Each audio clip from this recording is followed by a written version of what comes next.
Don't watch me, watch Nolazine TV. It's the best video ever and subscribe to it. This is the CEO of Phat Phat and all that. You're now watching Nolazine TV. Believe that. All right. Also, I want to give you, your flowers. I'm like, why you can still smell them? Okay. Because you was the first media platform I ever knew before BET. To be honest. Well, I mean, there were other platforms. There were other shows before Phat Phat and all they had the box and everything. I'm talking about before my generation. Well, of course, your generation. And then just like the whole thing about why I started the show, it's like in my case, that's like how I got started. Like I graduated from St. Aug. I went to Delgado. We had an English class and we had to write what we wanted to major in. I had no earthly idea, and my teacher was like, well, Chris, just take it home and work on it. And so I took it home and I worked on it. And I was working on it, and I couldn't come up with nothing what I wanted to major in. So I was like, man, forget this. I tore the paper up, and as soon as I touched that television, poof, that was it. The next day, mass communications, that was my major. And I started off I wanted to be like Warren Bell, so I wanted to know about how to do the news. I wanted to be an anchor person. And eventually one day I met Warren Bell, and Warren Bell told me, he was like, Chris, you need to learn how to produce and direct the news and write the news. I was like, damn. Okay, Mr. Bell, thank you. Next day I went back to school.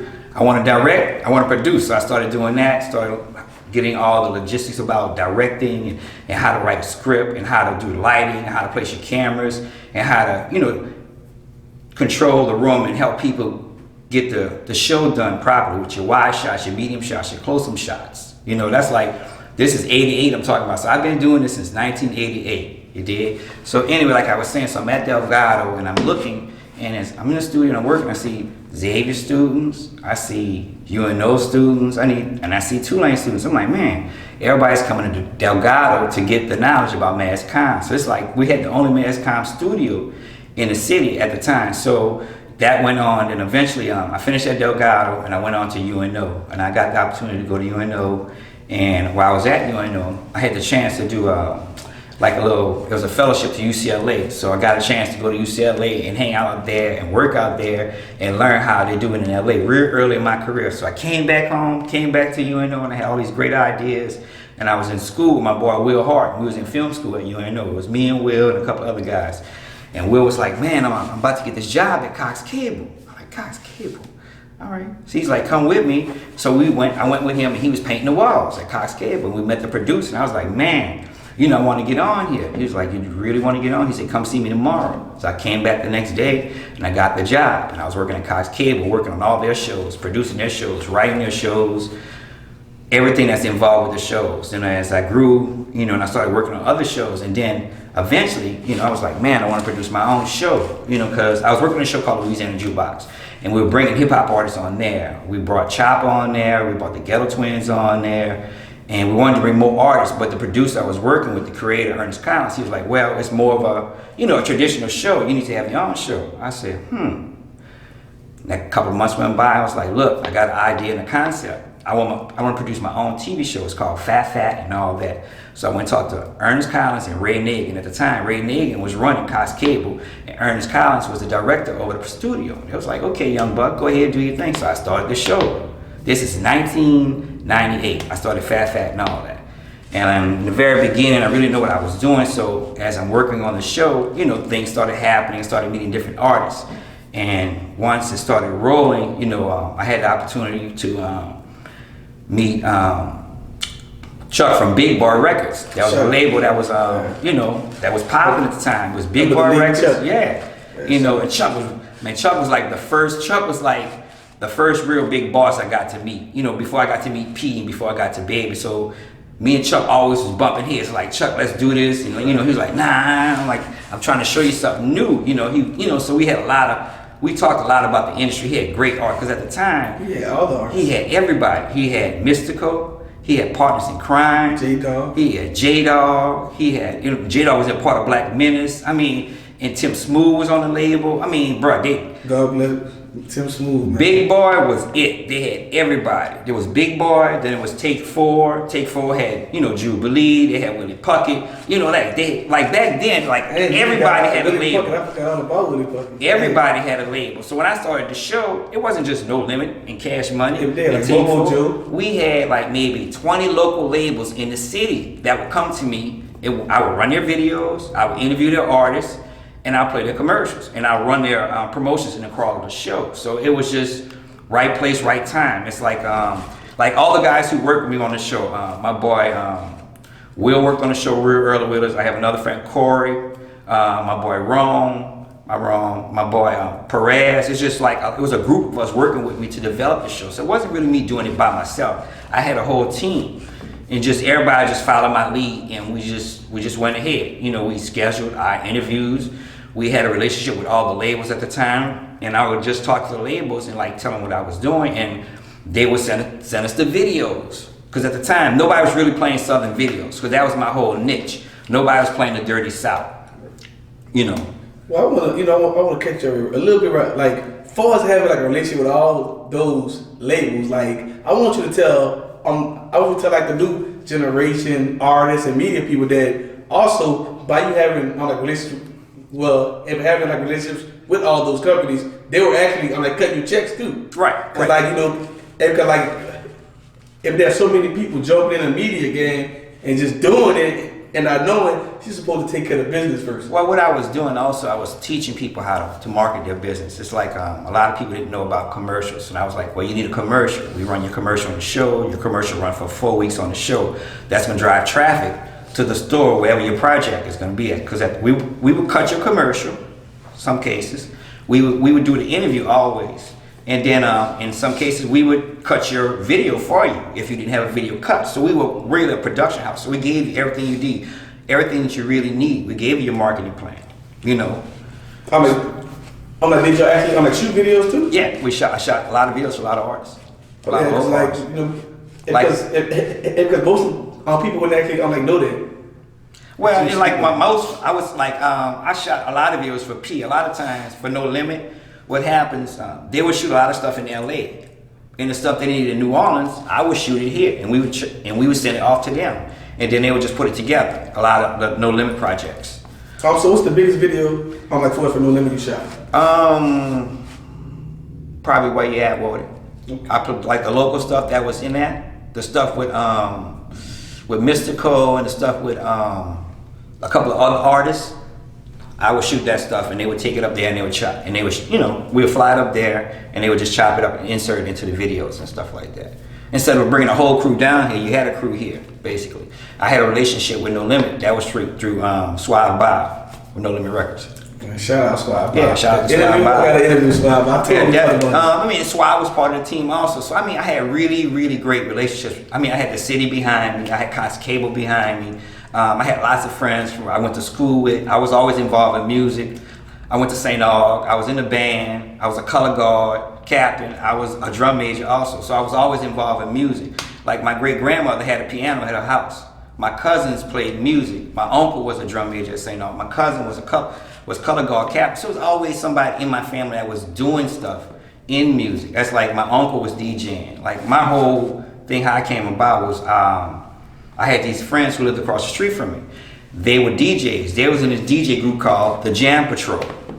So that's how I got my start. I started in the Jam Patrol. I went with the Jam.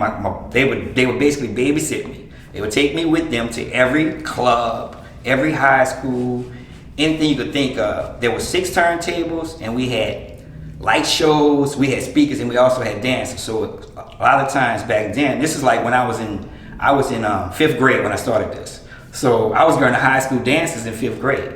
I was meeting, high school chicks in 5th grade, learning how to play on them and stuff like that, and learning how to speak and talk and handle myself in the street with people, because I would be with the Jam Patrol, and they did all the parties, from Xavier Prep to St. Mary's, from uptown to downtown.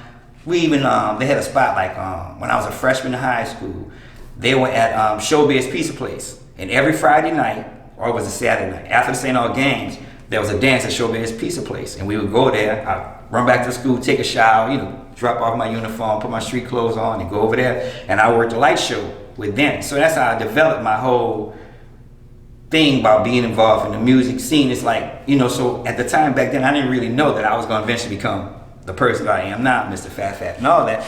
You know, with the show, with the video and stuff like that. It's just so crazy to me how, like, I was there in the very beginning of it.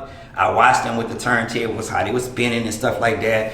And there was this dude, his name was Renard Swanson. He was the DJ. And like, they was the first group I knew they got a deal with Allen Toussaint Studios. They got a record deal, you know. So I was like, dang, they blew up from that. And it was just, you know, amazing to me how I've always been there.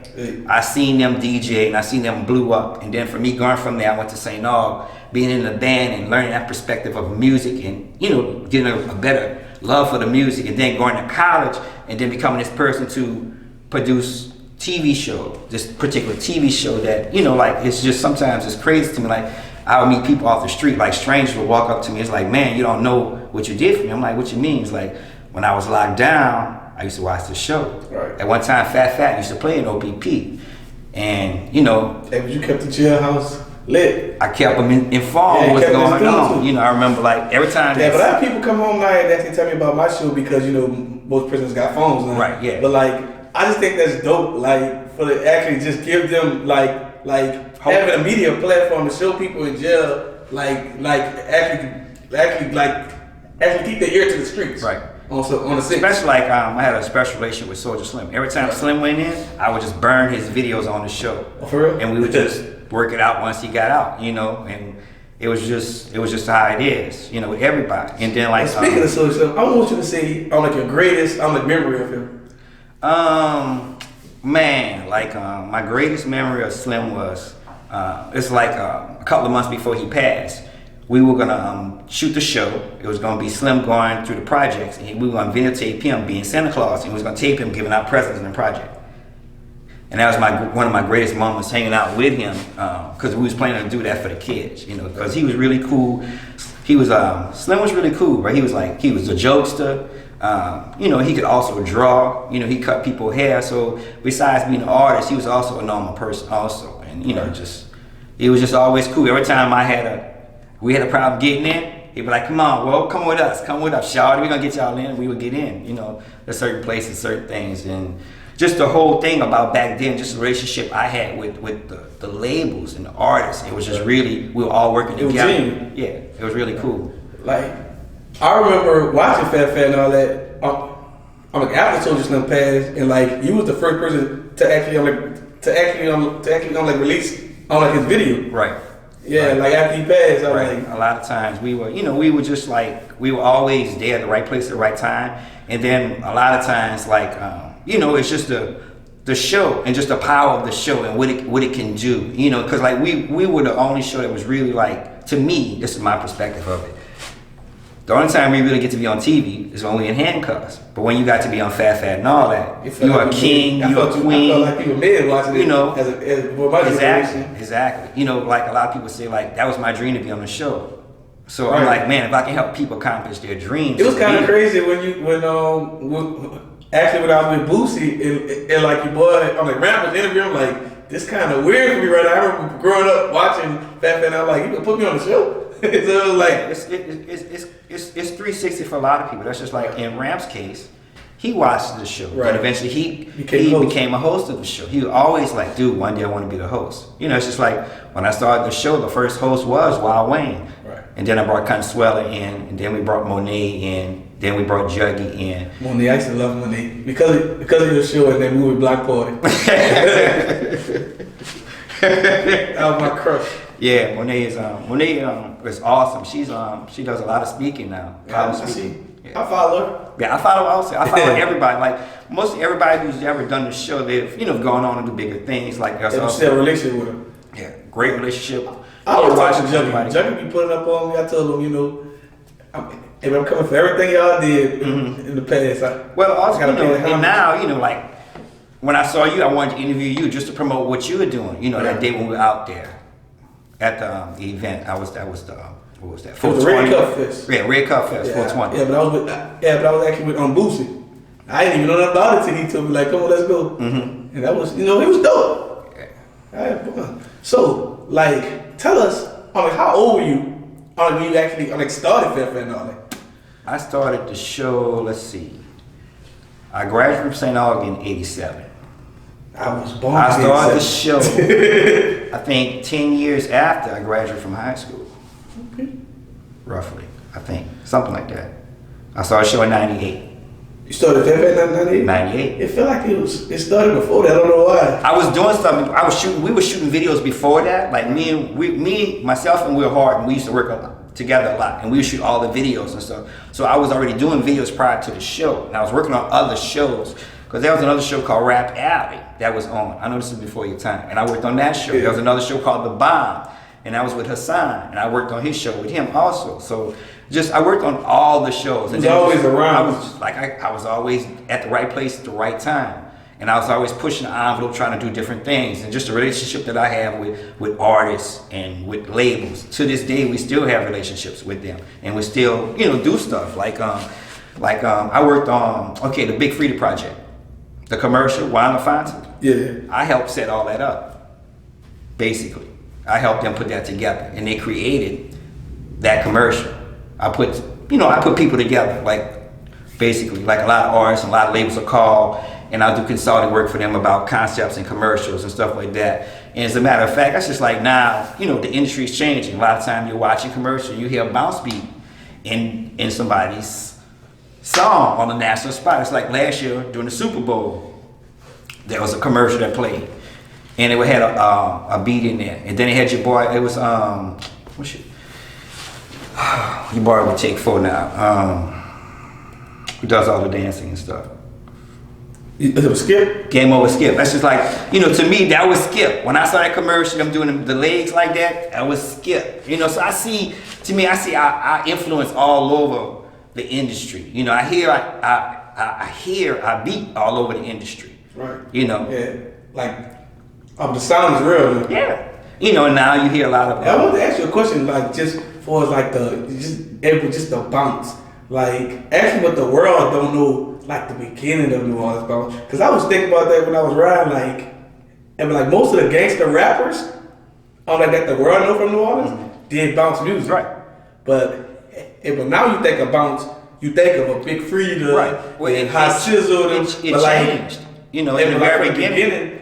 But the world don't know that. Right. It started with the Juveniles and the Magnolia Slims, and Garbage Day. And we had Fit Boy Weeby on our show. Mm-hmm. And he was like, man, and me and him had a conversation about New Orleans raw hip hop bounce, and how they got the Future rap about drugs, but they're back then in New Orleans, they used to be talking about some hard ass drugs, give me some heroin, baby. Yeah. The content, it was raw. Yeah, it was really raw, and then it was more masculine at the time. You had more, you had a lot of gangsters that was doing it, because they were a lot of pimps, and they was just talking about the content that they saw every day.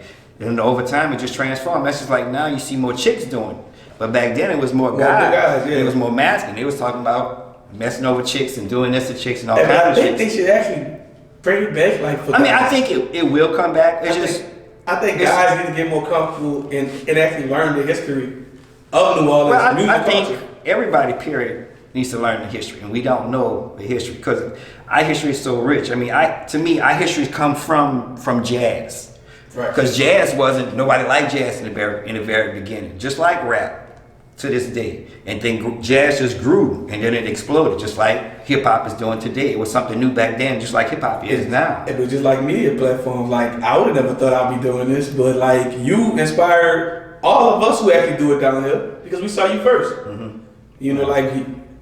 And most people probably don't give you credit, but I could actually say I watched you first, your whole platform set up and everything, and that was dope. Thank you.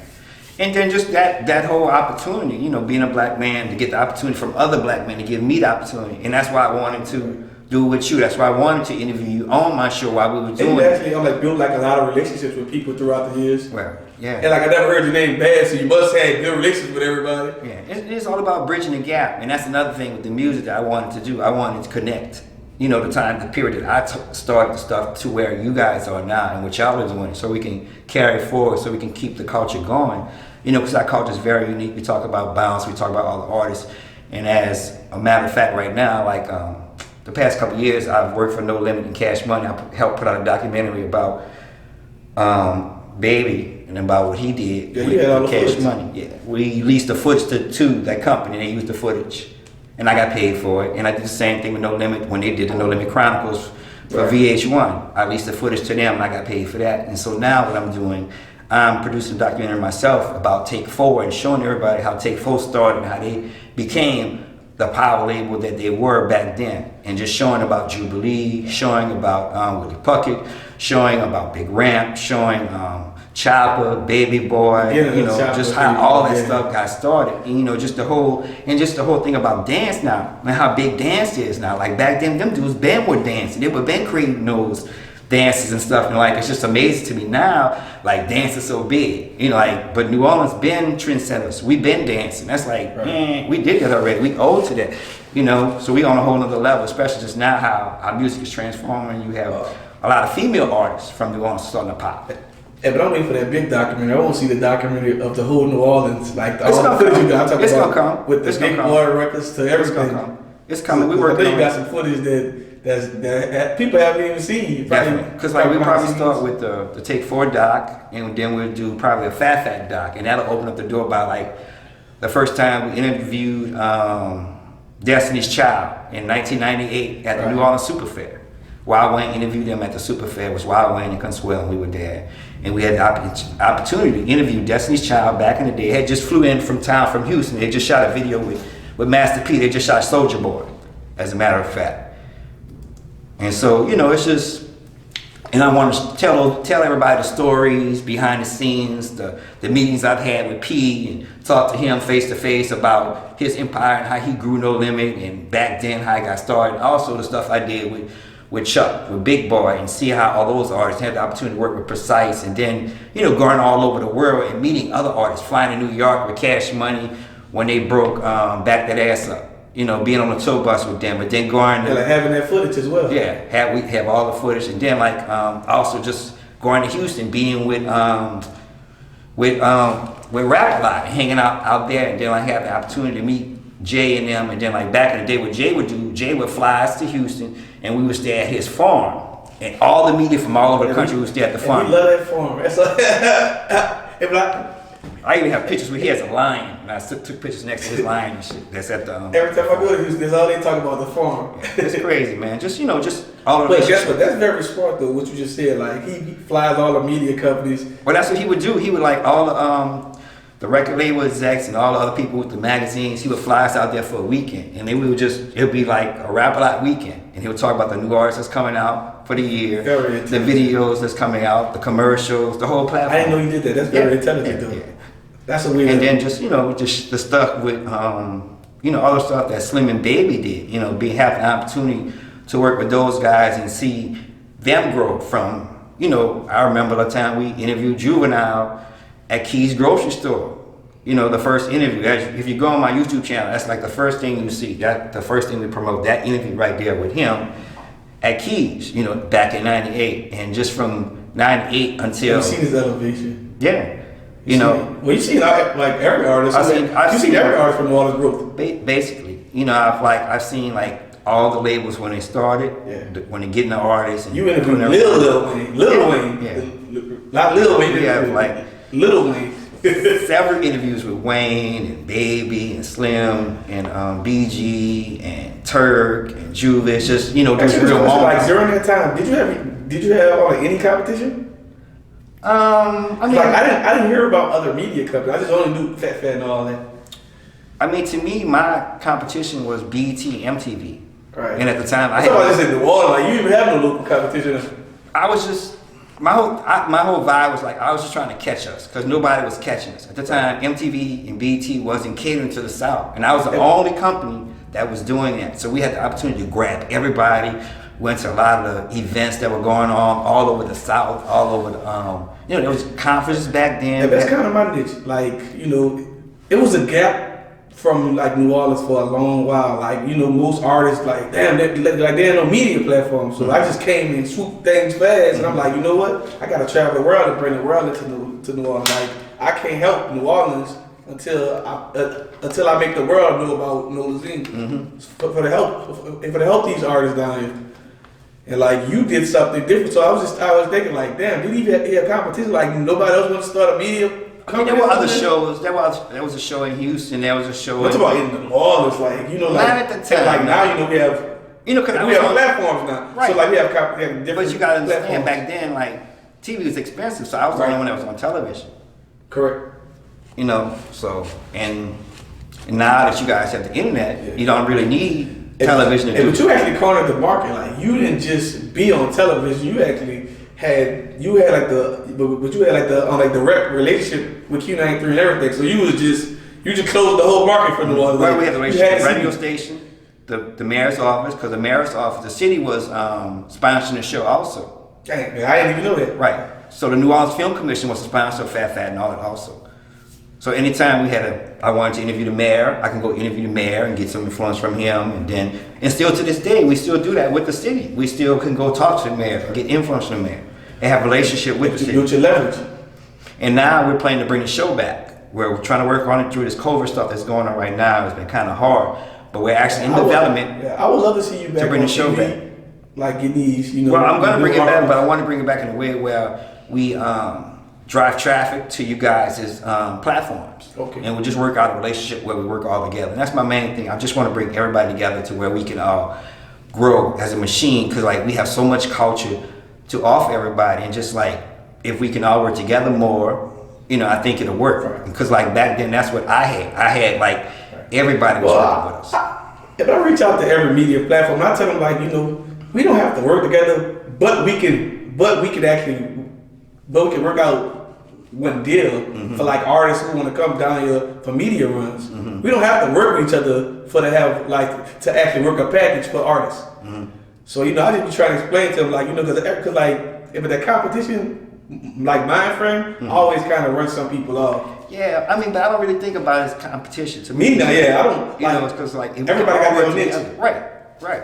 So like me, for us being a media platform, I'm taking an approach as like a record label, like what Master P did. I'm planning to go to 50 states, interviewing artists from everywhere, and entrepreneurs, and dropping articles, and I just found my niche and I'm doing it.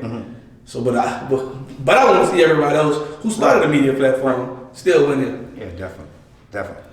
And it's just like I said, we plan to bring out more docs. Like you said, you want to see more, so that's our plan. Right. Once we come out to take 4 docs, we plan to put out a doc at that also, and we plan to put them in film festivals to get them out to get more exposure. Ultimately, eventually, I would like to create a hip hop museum with a lot of the video stuff that I have. I would like to make a visual hip hop museum, taking the old interviews. I was about to say, I thought about like the trap museum, you have a dope museum. You been one in New Orleans, like those history, the art history thing. It's about having photos, old photos. I'm talking about like taking the video footage that I have and making like they did the Tupac holograms, transferring the footage and hooking. There's a certain way you can do it. It's not developed yet, but I have an idea and a concept. That's what we can do. Don't give everybody an idea. Right. But I just want to, I would like to have, do that. One day open up a hip hop museum in New Orleans so everybody can see all the footage. Yeah, I was talking about footage and also just those classic photos you took of like Juvenile. Back then, we didn't really take that many pictures because we had there's tons and tons of video. I mean, it's like I probably produced 1,000 episodes of Phat Phat to television, and there's probably another 1,000 that never made it to television. And we've been shooting constantly, even we've always shooting. Yeah, so we don't. You may not see a lot of stuff, but a lot of it goes on YouTube, and we always archiving. That was my main thing when I started. My main objective was to archive New Orleans hip hop history. Okay. Yeah, but you definitely have all the footage. Nobody got that more than nobody. And then Kush has a bunch of footage also. So me and Kush talk a lot. Hey, I talked to Kush actually. Kush actually picked up in an Uber one day, didn't he? He's a driver. He got his own driving company. Kush got all kind of stuff. He got all. He's a real entrepreneur. Exclusive Lil Wayne. There's a couple of other people who have a lot of footage. Video Wayne. Yeah, Video Wayne. And then when I'm trying to create, once I get everything in place with my doc, I want to help everybody get their footage together where they can, make the revenue that they need to make off of it so they can, provide for the family and take care of everybody. Right. And that's what I'm really trying to do with the docs. Once I come out with these docs, I'm trying to create a platform to where we can all eat off the docks and create a visual platform for everybody. Okay. So, I got. I know we've been talking a lot. I'm sorry. I have 2 more questions. No problem. No problem. How did you actually come up with the name Phat Phat and all that? Whew, the name. Well, once we started the production company, which is Nightscope ENT, that's the name of my production company, Nightscope Entertainment. I got my friends, Corey, my cousin Dwayne, my boy Flynn. We all sat around. We had 500 names we all came up with.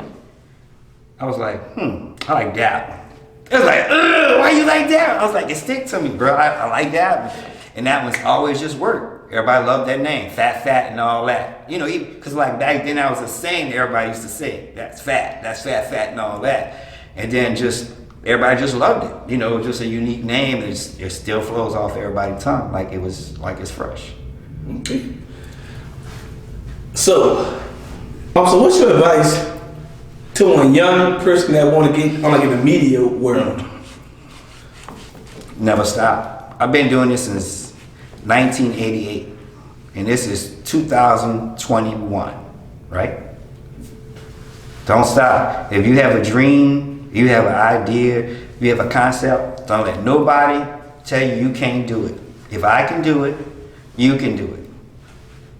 Simple. All right. And also, but last but not least, tell everybody, where can they find you on like social media? Okay, you guys can find us on, we have a YouTube channel, Phat Phat and All That TV. We have an IG channel, Phat Phat and All That TV.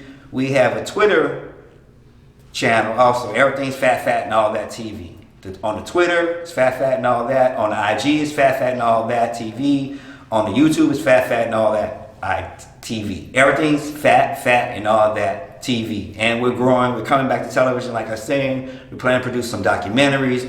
We're working with labels, consulting work right now, and we're planning, you know, as we're just trying to just figure the platform out and just come back in a whole nother way. But definitely we're coming back to television. That's the whole big thing. We're coming back to the TV, and we're never leaving again. And we're going to support everybody who's doing their projects on the internet. We also have an internet version of the show also on YouTube, on IG to promote all that stuff also. But basically just to bring the machine back and support all the musicians, you know, support the artists, the entrepreneurs, the chefs. I mean, people with ideas. Basically, we want to bring the show back to where we can help everybody get their ideas out onto a bigger level, onto a bigger platform. And we done. Okay. Nolazine, make them scream. Nolazine. Make them SCREAM. Scream. Nolazine, make them scream. You heard me.